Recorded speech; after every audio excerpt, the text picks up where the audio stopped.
Hey guys, I got to tell you, if you haven't heard about Anchor, it's the easiest way to make a podcast. Let me tell you how. It's free. There's creation tools that allow you to record and edit your podcast right from your phone or your computer. Not only that, but Anchor will distribute your podcast for you so it can be heard on Spotify, Apple Podcasts, and many other sites. You can make money from your podcast with no minimum listenership. It's everything you need to make a podcast all in one place. Download the free Anchor app or go to anchor.fm to get started.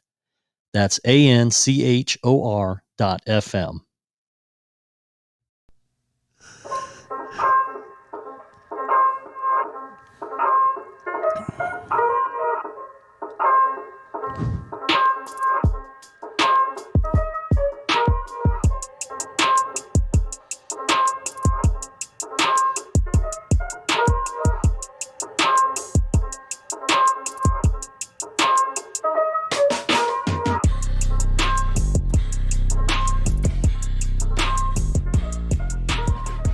Aloha and welcome to the Murph's Place 808 for the Love of Golf podcast. I'm your host, Murph.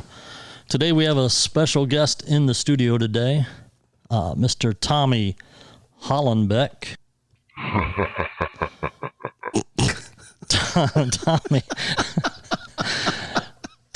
Tommy, it's good to have you in the studio today to come in and talk to us about some golf and some other topics today. How you doing? I am doing fine, my brother. Fine. And again, I'm sorry the special guest couldn't make it and you called a friend. I would not consider you a replacement. You are as good as the original guest should have been here.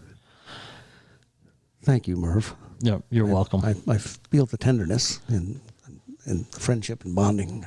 Of course. Let's talk golf. Let's talk some golf. And we have our adult beverages here today. So yes, we do.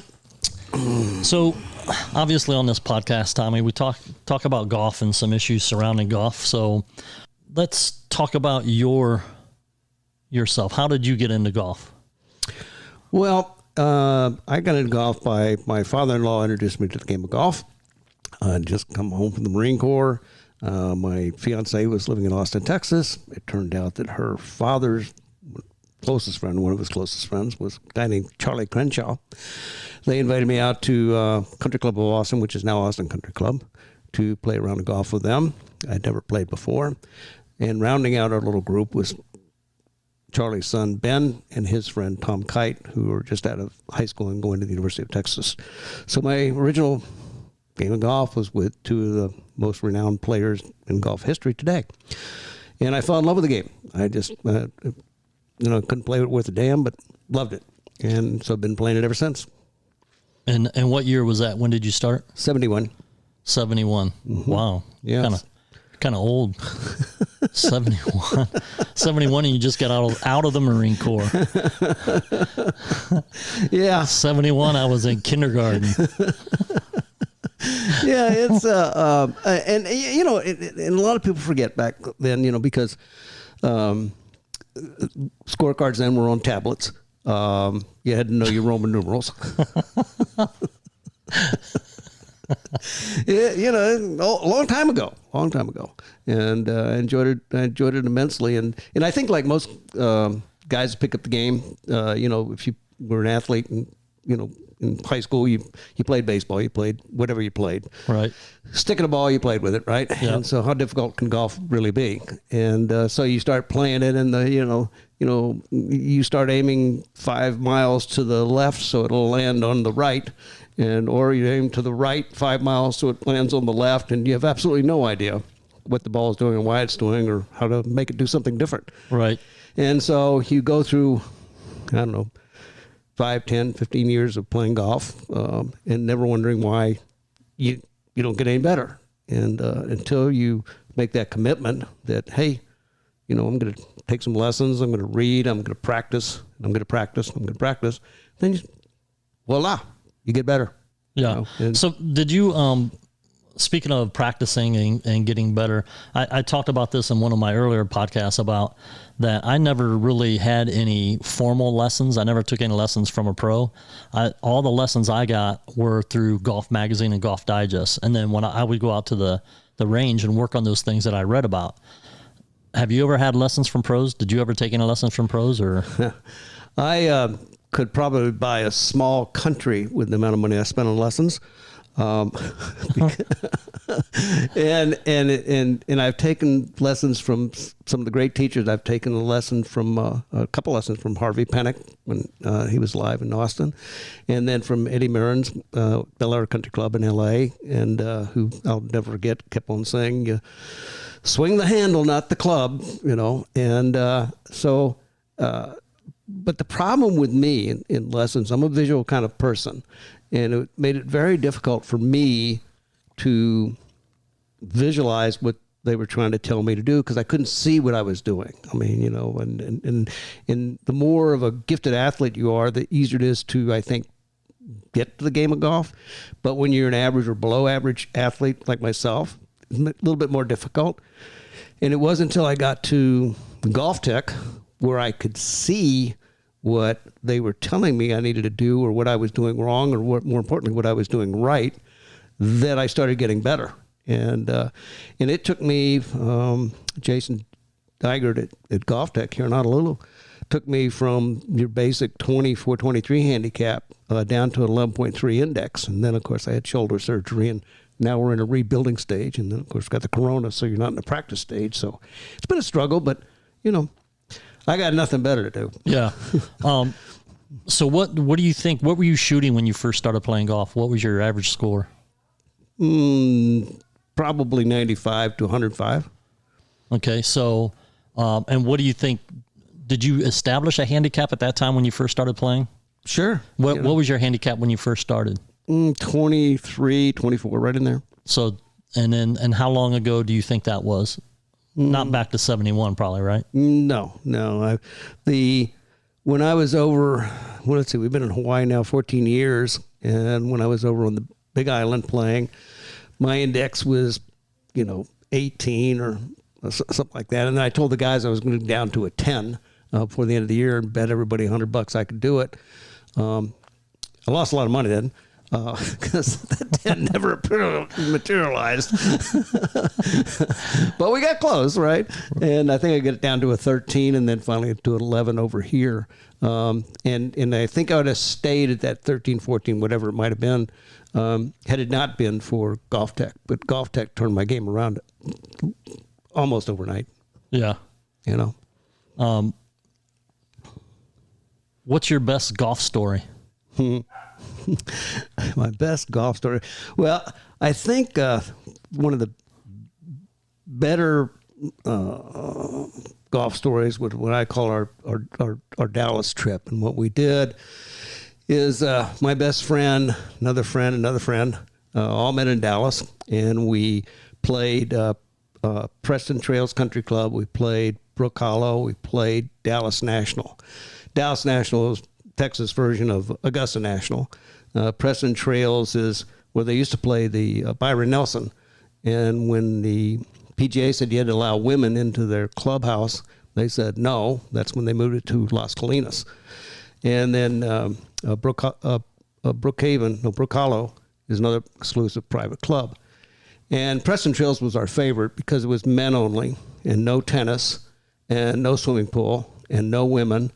And no rules. They didn't. When they opened the club, they had literally no rules at the club, and you could play in your bathing suit if you wanted to. You could play naked if you wanted to. They didn't care. And Mickey Mantle, who was a member, was notorious for walking around the clubhouse and out in the putting green naked. Wow. So when Mickey died, they instilled the first rule of the club, and that is you got to at least wear a towel when you're walking around the clubhouse. So we thought that was just fantastic. I didn't know you had a band here. Sorry about that. I forgot the phone was connected to the podcast. Well, it was. Yeah.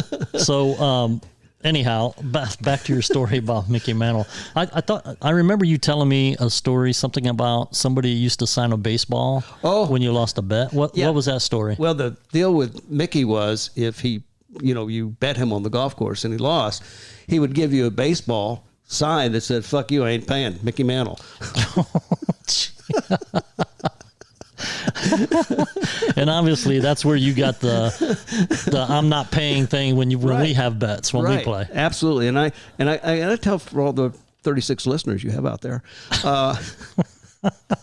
that when you're losing and you're making your way down number 15 or 16, you're down a few bucks, just tell them you're not paying. I mean, you're going to pay, but you feel so much better telling them, you're not playing. That you're not going to pay. It just feels good, and that's what golf is all about, feeling good. Right. You know? When you were talking about playing the other sports, I mentioned that also, that I also played the other sports too, but once I started playing golf, I found that golf was the most competitive, most challenging, not competitive, but most challenging sport that I had ever played. Because a lot of people think, like in a lot of the other sports, you can play good and you can play good all the time. And I don't want to use the term you can beat the game, but a lot of people think that they can beat golf, that they can always shoot 72 every single time they play. And that's just not the way this game is. Because one day you may shoot 72, but the next day you may shoot 82. You know, and I think I always remind myself of Bob Duvall, you know, talking about a fall from grace. He was a guy that was #1 golfer in the world and, you know, shooting 60s and 59s like there was nothing. And then one day he comes out and there's nothing. And there hasn't been anything since. And that's golf. And unlike in other sports with golf, it's just you. I mean, it's just you and the demon inside of you. Right. Yeah, and I also mentioned that too, that it's more of a mental game than a physical game. Obviously, I would say probably golf is 95% mental and 5% physical, because that's where the times that I've played my best rounds, I wasn't thinking about playing golf. I was just getting up, hitting the ball, and having a good time, having a good round. But once I start thinking about, I got to shoot this number to shoot this score. I got to make a par here to do this. That's when I find that I play my worst. Is it the same with you, or does your mental part not even take part in it? Well, I think they always say it's game of inches, and in hitting a golf ball, it's the 2.5 inches before you hit it and the 2.5 inches after you hit it, and it's the same inches. The 2.5 inches going in the left ear and the 2.5 inches coming out the right ear. So it's a golf of inches, not only physically but mentally. And you do. I think probably my biggest fault is that I'll get on a roll and then I start thinking about that I'm on a roll, and then all of a sudden I'm off the roll. You know, because I'm not as mentally strong. And it used to be I could hold it longer when you're younger, but when you get older, it's a little bit more difficult. You know, right. I've only broken 80 twice, 78 and 76, and the 76 came 2 years ago. So it's also a game that knows no age limit. You can still shoot those low rounds when you're older. My wife's father was playing golf till he was 92 years old. Right. And that's one of the things I love about golf is it's a sport you can take to your grave. Yeah, it's a game that you can play forever. Yeah. It's not like, basketball. There came a point in time when I was playing basketball that it got to the point that my mind knew what move I wanted to do, but my body was like, no, we're not doing that. Yeah, we're not doing that. Right. So, all right, let's take a short break and we'll be right back. All right, welcome back, everybody. Both of you. Both of you. In the studio, we got Tommy Hollenbeck. Tommy is a playing partner with me on the Beach Boys Golf Club and the VGA Tour. What do you think? Are we going to be able to get to play this state tournament in Kapalua in October? Well, I think that, yes, and it might not be October, but it may be November, because the hiccup is that we can go to Maui without a 14-day quarantine, but coming back to Oahu because of political non-leadership here, we have a 14-day quarantine. But in talking to the management of the PGA, if we don't get the lockdown removed by October, and then we just move it to November, and then if we have to, maybe December. But I think we'll get it in. Yeah, it just makes it tough because, I mean, it's hard to plan. You know, you got to book like I'm sure you already did. I already paid for my entry fee into the tournament. Yep. However, you know, I got to still book a flight. I still got to book a place to stay. Yep. And it's hard to do that, to book them now and then have to cancel again. And then because this is the second time I've had to cancel. Yeah, well, I booked my room, haven't canceled it yet, but told her that I may have to switch it around a little bit. And, you know, hopefully, you know, we get to go. I mean, I was supposed to go to, and here's an awful story for you. I was supposed to go to Georgia and play golf with my best friend David. And he tells me that we're going to play at Eagles Landing and have a great time. And then we're going to go down to Augusta and play Augusta Country Club. Well, you could imagine the excitement in my little pitter-patter heart. In fact, I was thinking this would be a big one at Alice, you know, because we're going to play Augusta. And then he explained to me it was Augusta Country Club, not Augusta National. Yeah, that makes a little bit of a difference, but so there you have it. But they're close together, aren't they? The fairways knuckle up right each other. So when you're going down one of the fairways at Augusta Country Club, you're going right alongside Amen Corner. So it's very, very cool. David was born and raised in Augusta. Well, by your standards, you would have played Augusta National. If you remember the story you told me about you and Billy golfing at the Clipper that one time, and he told me you guys were playing with Obama, and I said, you weren't playing golf with Obama, and you were like, yeah, he was on number 10, we were on number 1. I played golf with Obama. Well, he was in the vicinity. You know, I travel with him sometimes because I remember flying at like 37,000 feet. And we saw Air Force One going by, so I've flown with him.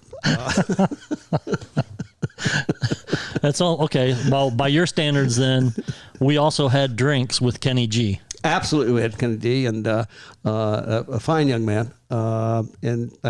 And speaking of which, tell that story about when we went to Riviera. Tommy is a member of Riviera Country Club in Los Angeles. And let me preface this by saying I was invited to go play Riviera like 3 different times by this guy. First, for the first time he invited me, I was geared up. I'm like, oh yeah, I'm going. And next thing I know, Murph, somebody else is going. You can't go. Yeah. So I thought, okay, all right, well, no problem. Second time, same thing. Murph, you want to go play Riviera? Sure. A couple weeks later, Murph, we're not going now. Sorry. So he did ask me a third time, and I was leery. I almost told him to go pack sand, but I was like, all right, I'll bite. Yes, I'd like to play Riviera. And actually, he came through on that one. I thank you, Tommy, for taking me to play Riviera. It was a great time, a great course. But yeah, tell the story about when we got there. We were on the range hitting balls, and we saw a couple of people. Kenny G was there hitting balls, and then so we didn't know if he was playing or practicing. So yeah, it was Kenny G and Larry David from Curb Your Enthusiasm, and they were hitting on the range, and so we teed off, and we get around to number 10, which is probably the best part 4 in golf. It's a 310-yard par 4. Is that the one I birdied? The one surrounded by all the bunkers? Yeah. Is that the one I birdied that you said Justin Thomas took or Jordan Spieth took an 8 on? Yeah, that one. Oh, okay. That one. Yeah, that is a good hole. Yeah, it is good. Now, I think we need to tell people that you bought 3 mulligans. I didn't buy any mulligans. But I'm there on the, I'm in front of the green, and then here comes a ball just sailing by. And it turns out that it was Kenny G hitting the golf ball at me. And, almost hit you. It landed right beside you. Yeah, it landed right beside me. And to his defense, from 300 yards away, I mean, how are you going to see me? I'm a midget.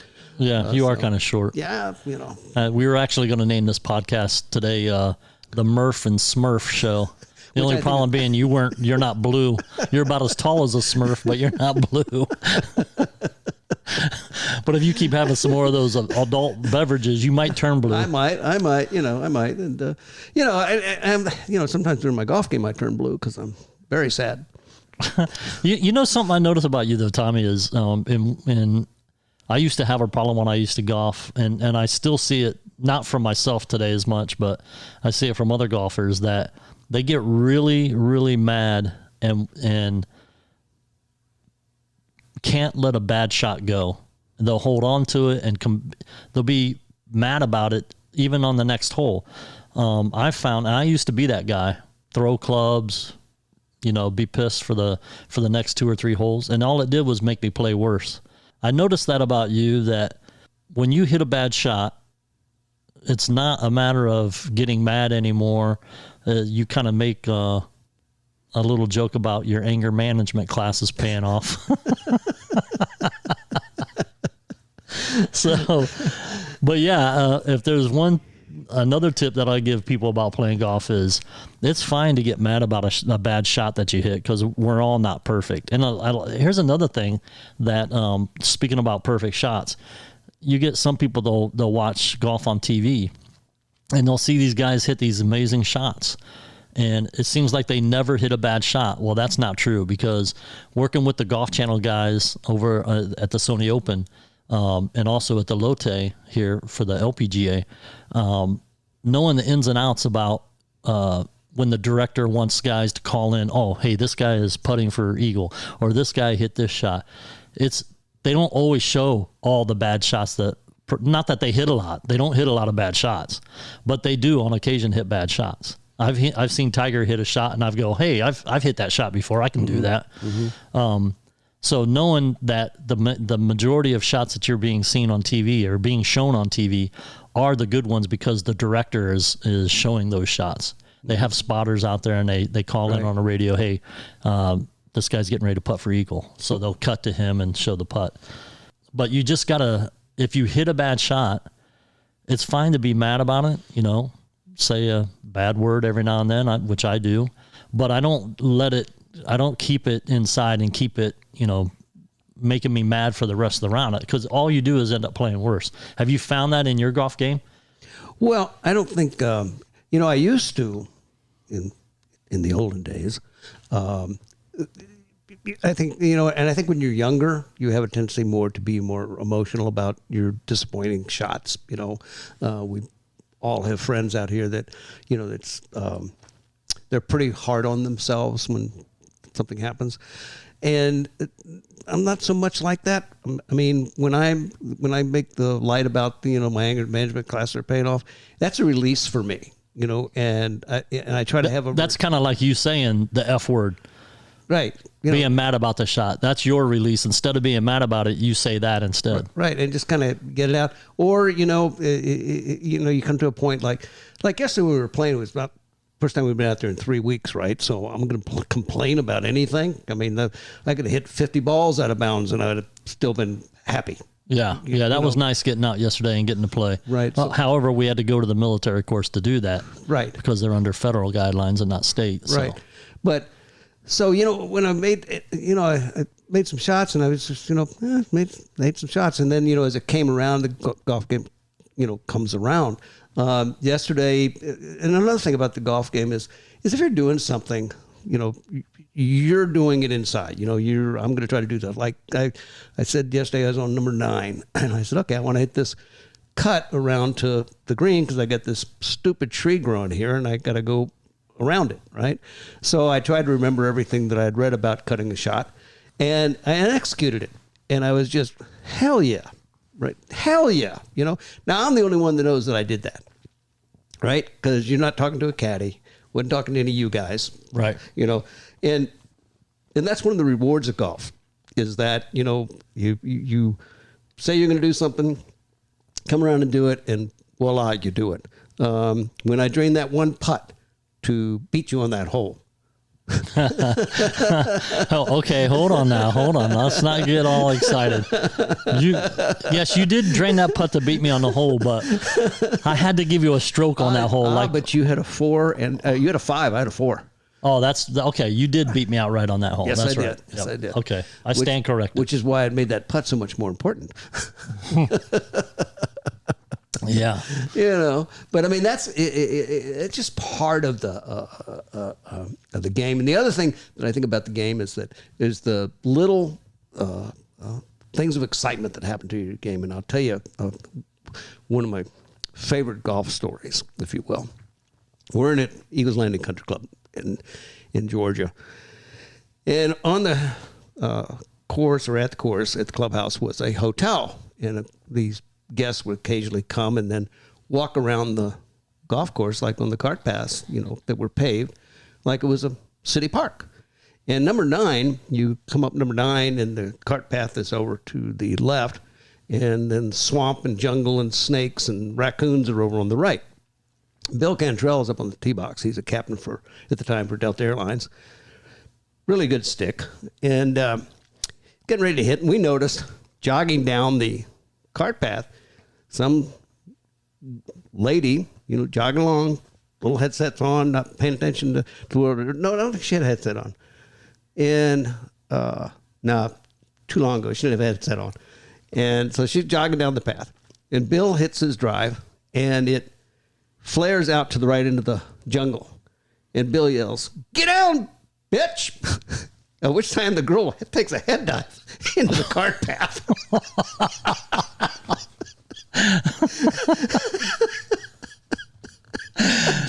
She's obviously not familiar with golf terms, or she would have known the word "for" is when you dive down and get out of the way.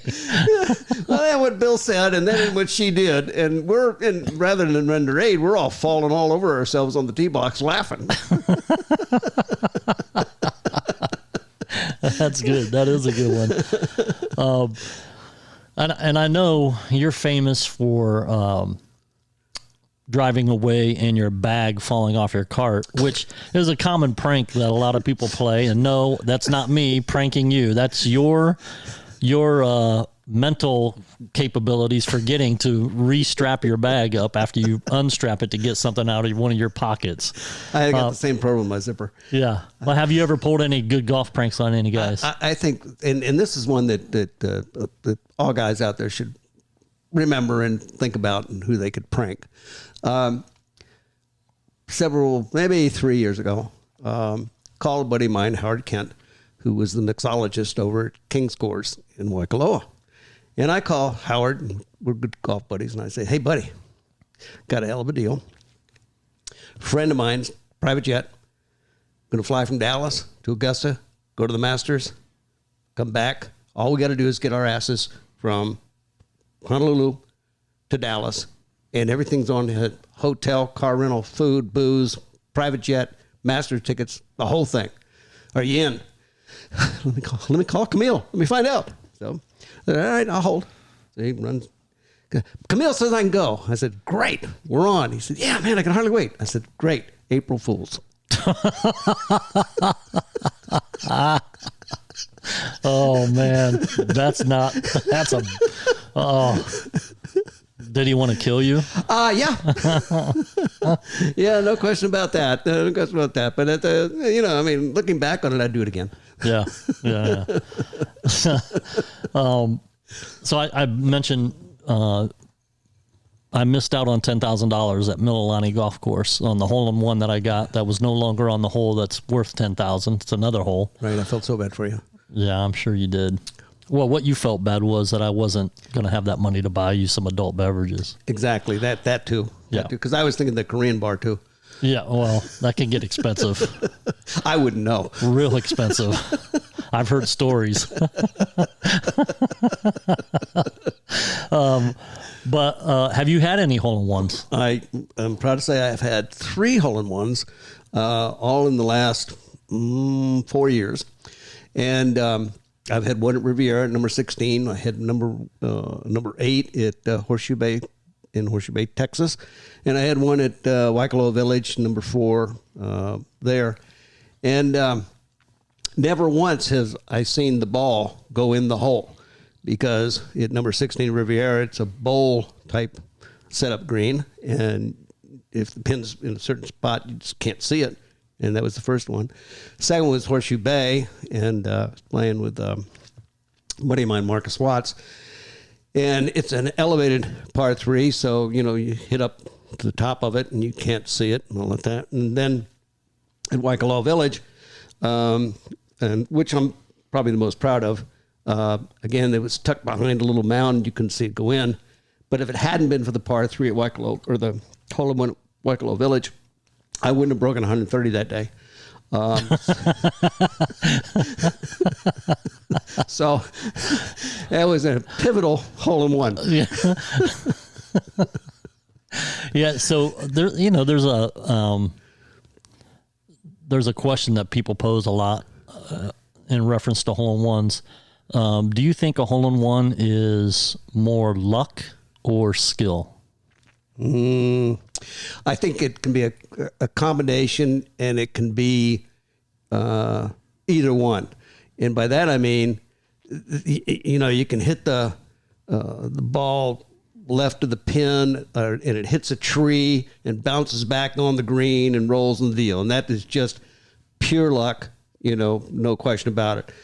You can hit a once in a lifetime shot, and you'll never hit that shot again, and poop, it goes in there. But I think when it comes that a balance between the two is if on par 3s you're consistently on par 3 or making a lot of par 3 pars or making a lot of birdies because you're in proximity to where the pin was, and therefore you're going to do it. And par 3s to me are, generally speaking, the equalizing part for me when I'm playing a better golfer than myself, because it's only, Riviera, it's 235 yards, so it's different. Right. But generally a par 3 is going to be 145 to 165 yards. I mean, come on. All I got to do is hit a 5 hybrid or something. Yeah. Well, Tommy, who we play with, Tommy Fa. Right. He's a high handicap, and he's had 20 some hole in ones, and he always tees off, and I think that kind of helps.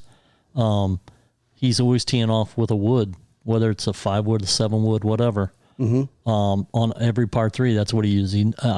He doesn't use irons on par 3s, but he's got 20 some hole in ones, and he's a higher handicap golfer. I'm a lower handicap. What's your handicap right now? Index 18.1. What is it? 18.1. Okay, so that just goes to show you've had 3 already. I haven't been golfing as long as you have. I mean, I started when I was 26, 27 years old, and I've only had 1.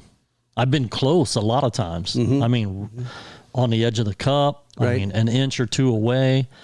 I've been close a lot of times, but I never have had one. I did have a double eagle at Tameron Country Club in Toledo, Ohio. I was playing with my brother and some other guys, and hit my drive down the middle, and it was an elevated green, and I hit my second shot. I think it was a 5 wood. Hit my second shot, and it was tracking right at the pin.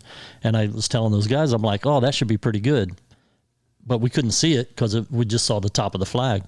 Well, there was a maintenance worker working up at the green, and he come flying down in his cart and was like, it went in the hole. It went in the hole. I was like, holy cow.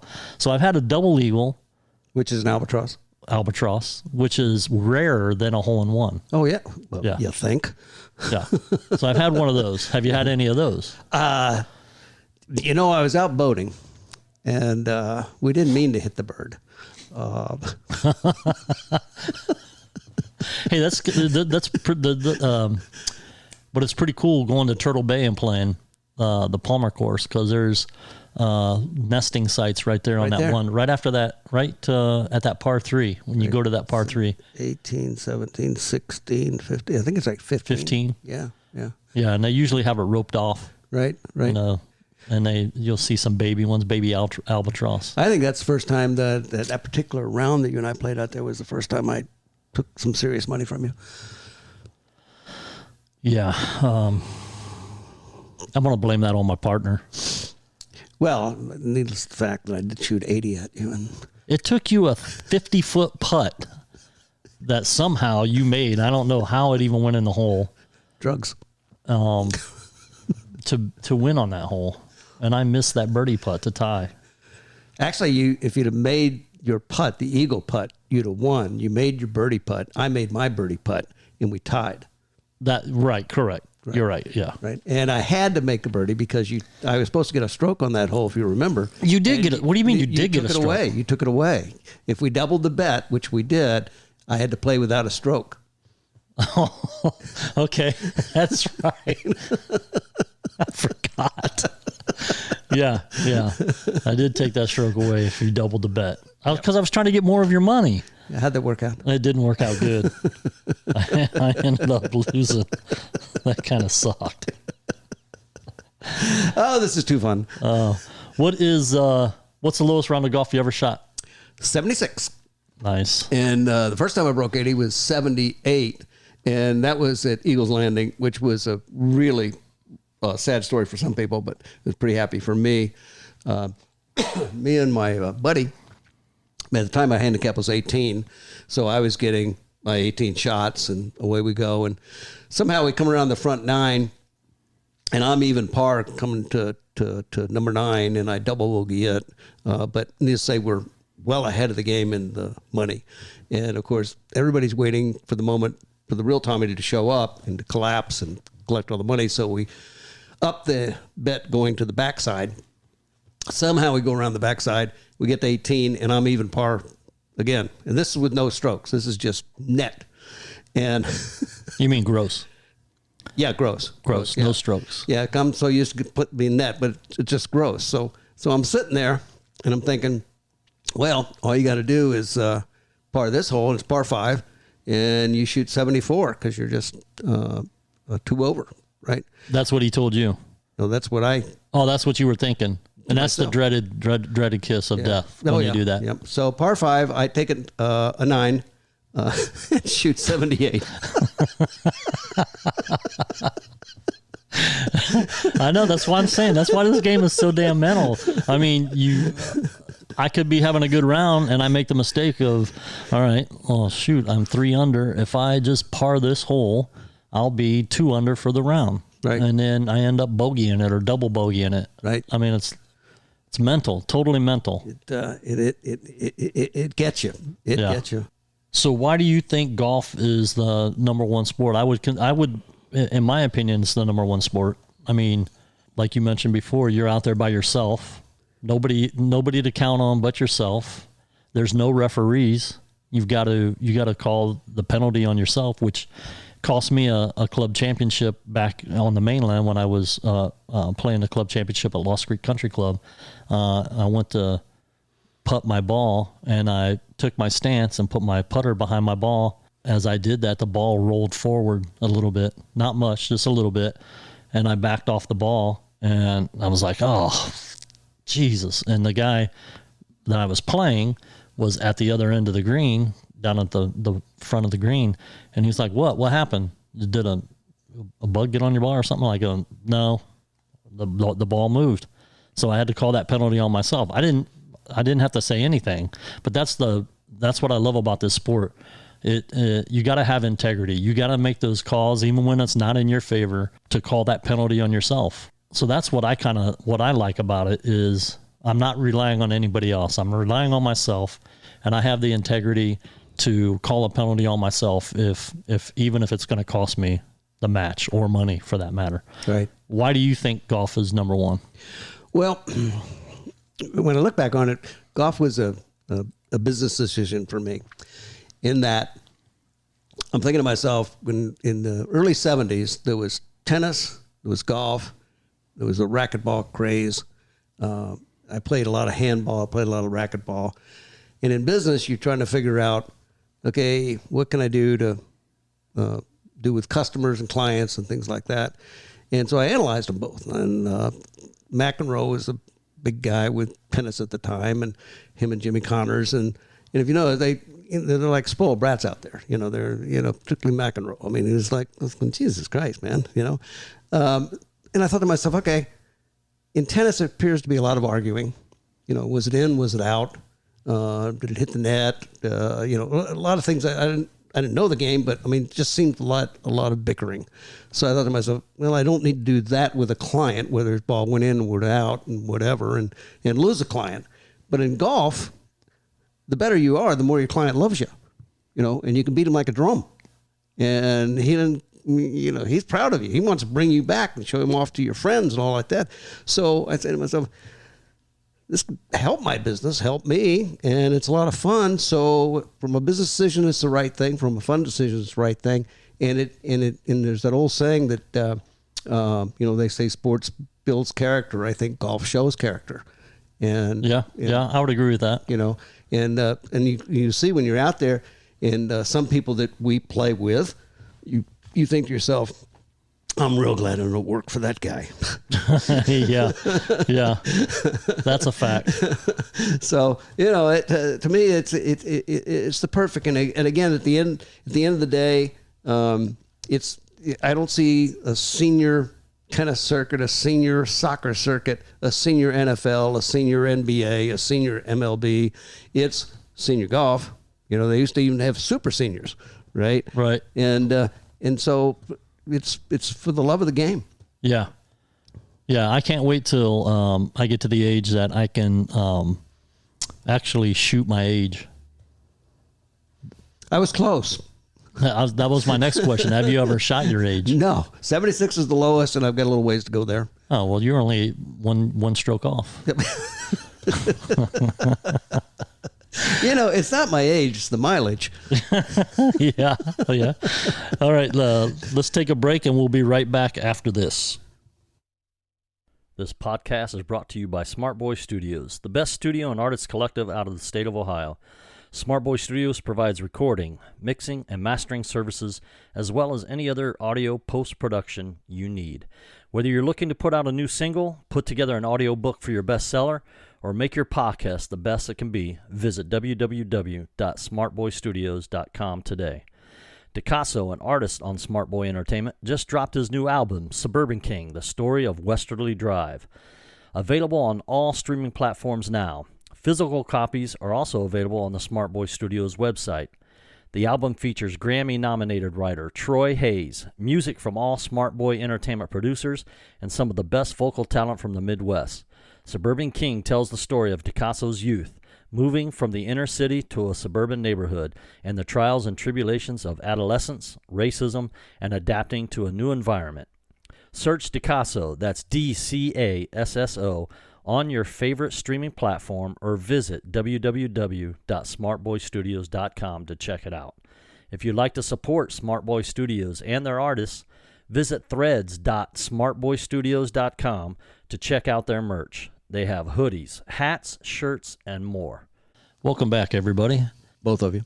Both of you. I don't know if I'm going to take this disrespect on my podcast, Tommy. If you like what you hear, ladies and gentlemen, please tell your friends. Both of them. That's right. Let everybody know. Come and listen to the podcast. So I think we left off talking about your anger management, I think, or something around there. What with all this coronavirus stuff going on, obviously we don't get an opportunity to play like we used to. We were playing, what? 3-4 times a week. Yeah, at least. Yeah. And I was playing 4 or 5 times a week. Yeah. Obviously, we're not able to do that. I've been practicing putting on the carpet, but that's not the same. What have you been doing anything for this coronavirus stuff? Primarily on the swing sticks. You know what those are, right? Where is it like weights? Wind resist? Oh, weights. And so you swing those, and our friend Billy gave us those. So I've been using those, and I've been trying to. I don't know if most people have noticed, but I have noticed there aren't a whole lot of fat golfers out there. Not a lot. Not a lot. There's a few. Right. And so I'm thinking to myself, okay, if I can maybe lose some girth, maybe I can increase that swing speed, make that turn better, get that, instead of watching late night TV, trying to find 5-10 yards, get in better shape. Yeah. What have you been doing to get in better shape? Well, the other day, as I told you, I used that row machine for 30 minutes, which probably wasn't a good idea to do it the first day, 30 minutes. Yeah. You want to kind of, if you haven't been working out on a continuous basis, you might want to ease into some things, Tommy. So I didn't do that, and I've got a massive gym to use with many machines, and no embarrassment because no one else is there but me.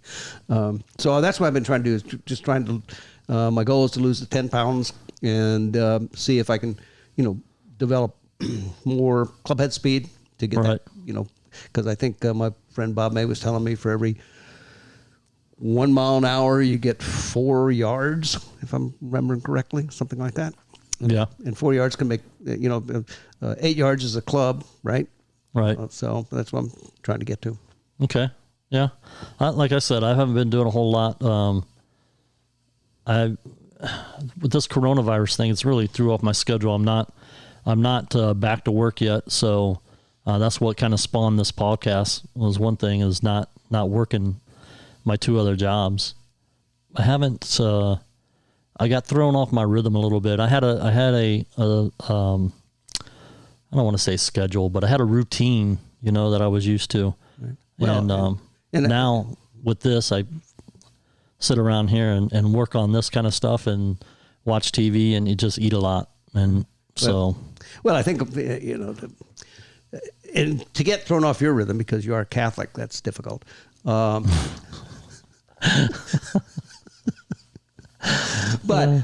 I hear you about the TV thing. I mean, I think I told you the other day, my friend David was telling me that the corona trapped him so much that he's watching reruns on Pornhub. And I mean, you got to be watching a lot of Pornhub to get reruns. Yeah. Yeah. I would think. I wouldn't know. I wouldn't know myself, but I don't even know how to get there. I'll take your buddy's word for it. Right. Don't even know what it exactly is. Yeah, I'm not sure what that is either. Is that a new software device you use for your computer? Or? So, I thought it was an interpretation of sometimes my golf scores. Because I look at it and go, this is really...